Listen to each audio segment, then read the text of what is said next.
babies. And welcome into the Simple Minds Sports Show, ladies and gentlemen. Friday Rewind here live, Tuesday, September 30th, as we watch Garrett Whitlock go into the eighth inning. Garrett Crochet.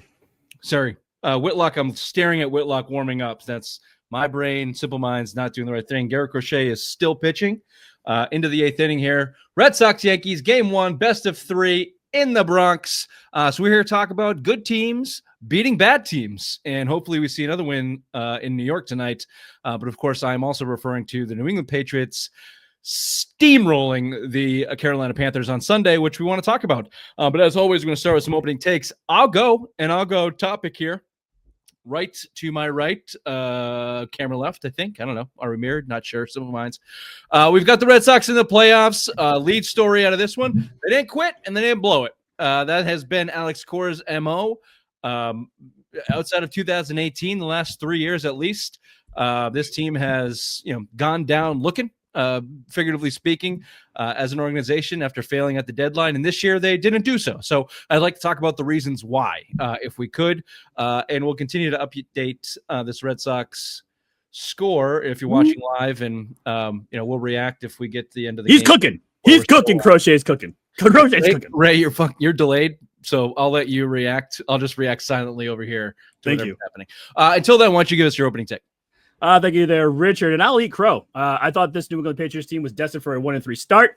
Mike Vrabel and company has come through, and there's hope for happy beers on Sundays once again. Slowly getting the jackasses like myself believing in this team, and that is refreshing. Beat the teams you're supposed to beat, and be competitive against the juggernauts like you play this Sunday in the Buffalo Bills. It's still a rebuild, but the pieces look a hell of a lot better than they did last year with Gerard Mayo. Suck it, Crow. Actually, I think you meant to say, I will suck Crow, because that's what you're doing. You're sucking Crow on this Patriots team for the rest of the season. Yes. We'll be doing that. We're going to start with this Red Sox team. We'll talk about the reasons why they're in the playoffs right now, starting with, spoiler alert, number 35 on the mound. That's a big win for your boy, Breslow in the bullpen. And I will be distracted here. There's a God fucking damn it. Okay. Patriots, Panthers, reaction. We'll talk football there, of course. We've got 10 questions from the obvious one. Early lines, sneaky Celtics update, and simplest minds of the week. This is the Simple Minds Sports Show, Friday Rewind, live Tuesday, September 30th. Welcome to the show.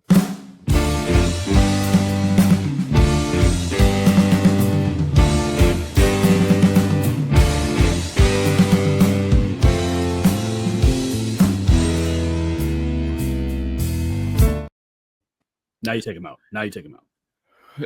Garrett Crochet just gave us a soft little single up the middle. He's still pumping 98 miles an hour. He's throwing 110 pitches. Let's see if we can get a little double play here, get out of the inning. So we're going to start with the Red Sox. They did not blow it. They did not blow it down the stretch. They did not fold into themselves.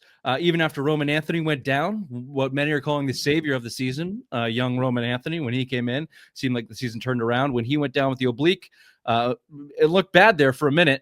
Everyone thought they were done. Everybody.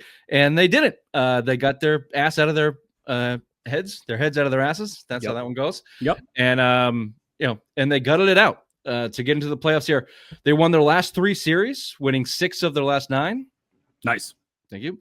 After blowing that A's series, immediately following the Roman Anthony, more or less immediately following the Roman Anthony injury, you lose to the homeless A's, and it felt like, here we go again. We're just doing it in September instead of August.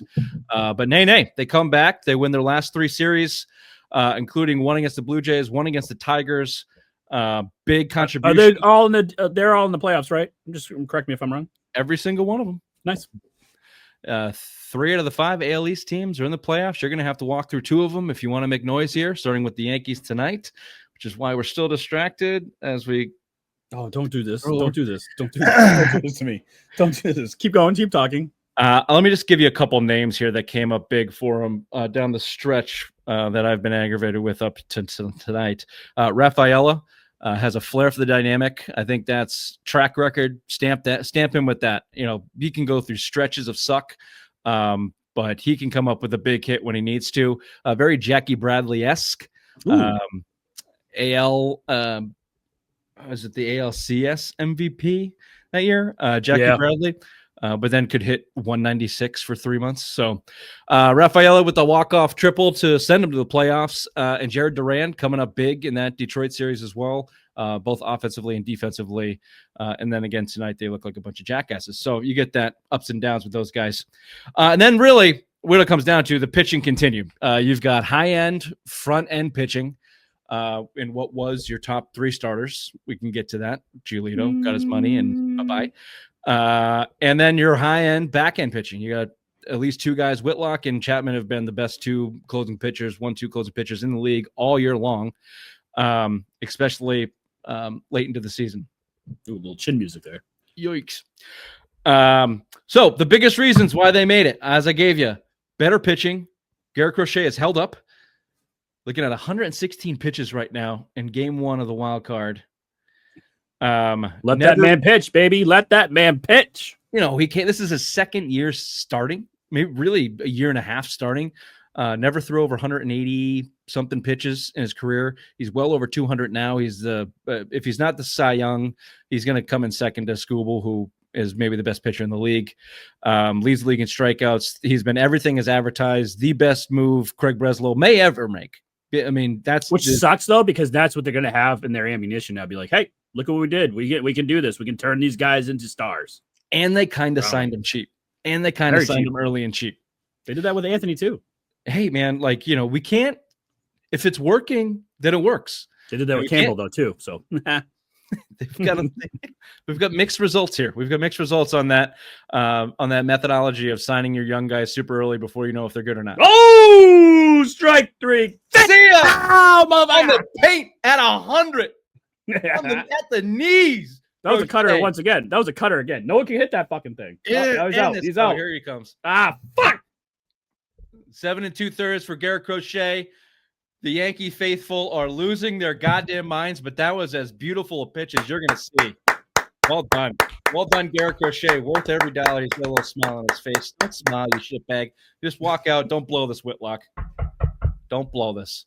Is it Whitlock coming in or is it Chapman? Oh, it's got to be Whitlock. They got to be going to a righty. I don't know who's up in the lineup for the Yankees, but they got to be going to righty and then give it to Chapman in the 9th. All right, at commercial break. Now we got a mindset. Now we can do it. Now we can do it. Yeah. Now we do it very quickly. Crochet held up. So you've got Bayo and Giolito. After the All-Star break, they were the best starting pitching in the league. It was the best 3 starting pitchers in the league. Crochet had a lot to do with that, though. No. Giolito had the best ERA post All-Star break, even before, from June all the way into September, and Bayo right behind. Crochet had the 3rd worst statistics of those 3 guys. Obviously, Crochet did a lot of carrying them to that point. So you got I was not a Giolito guy. He was a cheap signing, right in that, but he figured something out. Okay, Brian didn't get hurt. And now now he's hurt. So, okay. Brian Bayo, maybe something snapped. Youngest player around this time in their careers. Maybe they can figure things out.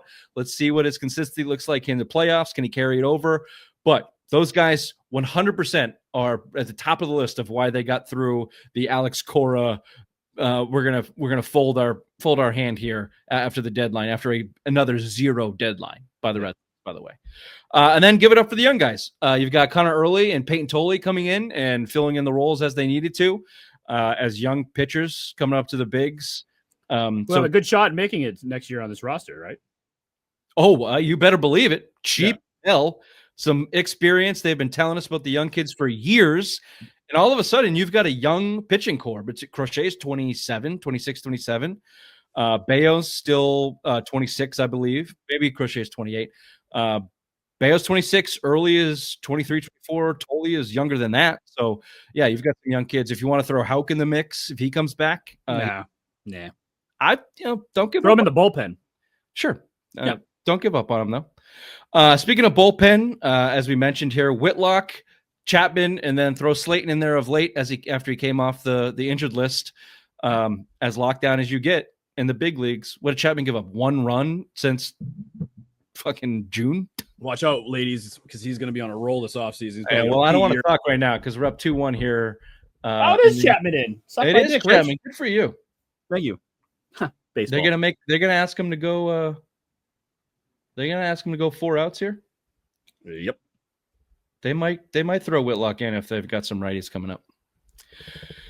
Well, look, Jazz Chisholm in. They did put Chisholm in, so I saw that. So I think they were waiting for this. Jizz Chasm came in a couple innings ago. It'll be good for Cora if this works out. One more time. Who is it? I'm sorry. Maybe I misspoke. Jazz Chisholm, right? Yep. Okay. Mm-hmm. Let me get to a couple more things on the Red Sox here and why they did not choke down the stretch. More philosophical reasons. Let's go with the easy ones. Bregman, their biggest signing in the offseason, $40 million a year, 2-time champion, 4-time All-Star, 2-time All-Star, big-time cheater, whatever. The guy came in with a pedigree, leadership. He was mentoring young guys all season long. His impact on this team has been written about, talked about from day one. It felt like it was a little bit of gaslighting there, but when you have different results in the same situation, you got to point to some different things. And I think Bregman's a big reason for that. Yeah, I totally agree with that. The other point that you have there is the top one that I don't know if you're hitting that one next, but Devers getting bye-bye. I mean, once he left, I think a lot of things started to align for this team. I think he was the cancer of the locker room, and it showed because they all bonded together. They all got together, and that's when the winning started. Yeah, I think the departure of Rafael Devers had a big part. I don't like going into the full kumbaya cancer of the locker room, but there's something to be said for addition by subtraction in team sports.